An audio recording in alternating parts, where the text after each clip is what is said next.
চলো ডিমের পুডিং বানাবো। কিভাবে বানাবো চলো একসাথে তোমাদের সাথে শেয়ার করি। কিভাবে বানাইতেছি দেখতে থাকো এবং আমি কিভাবে বানাইলাম তোমাদের সাথে তা শেয়ার করবো এবং বলতেছি তোমরা দেখো। আমি 8টা ডিম ফেটে নিয়েছি, যে যতটা পারে। আমি 8টা নিয়েছি কারণ আমি কিছু মেয়েদেরকে পড়াই বিনা পয়সায়, কোনো টাকা ছাড়া পড়াই।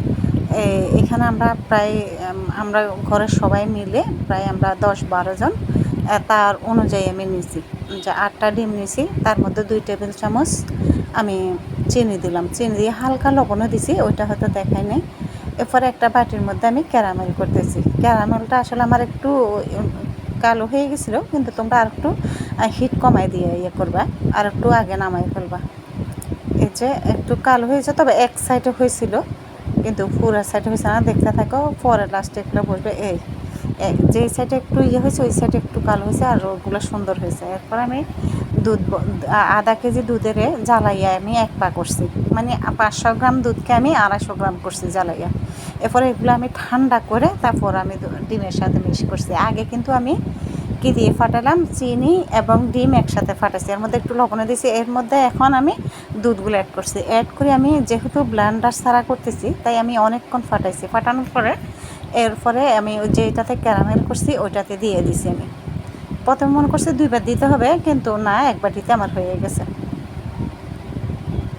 এরপরে আমি আগে থেকে একটা কুকারের ডেক্সির মধ্যে পানি দিয়েছিলাম, পানি দিয়ে একটা স্ট্যান্ড দিয়ে বসাই দিয়েছি। পানিগুলো উতরানোর পরে আমি এরপরে আমি বাটিটা বসাইছি, তারপর ঢাকনা দিয়ে দিলাম। আমার প্রায় 30 মিনিট লাগছে, হয়তো অতটুকু সময় তোমাদেরকে দেখানো সম্ভব না, টানিয়ে দিছি। 30 মিনিটের মতো লাগছে, 25-30 মিনিট লাগছে। আমি ভালো করে দেখছি ভিতরে হয়ে গেছে। এরপর ঠান্ডা হওয়ার পরে আমি উল্টায় দিলাম। এবার উল্টানোর পরে দেখো খুবই সুন্দর হয়েছে, শুধু এক সাইডে একটু কালো হয়েছে, আরগুলো ঠিক আছে মোটামুটি। খাইতে কিন্তু খুবই স্বাদ হয়েছিল। এখানে 8টা ডিম আর 500 গ্রাম দুধ আর চিনি 2 টেবিল চামচ, লবণ। আমি তোমাদেরকে পরিমাণটা বলে দিয়েছি, আর তোমরা যা অনুপাতে নিতে পারো। আর আমি ইচ্ছা করে চিনিটা কম দিছি, আমি চিনি কম খাই, এই কারণে আমি চিনি কম দিছি।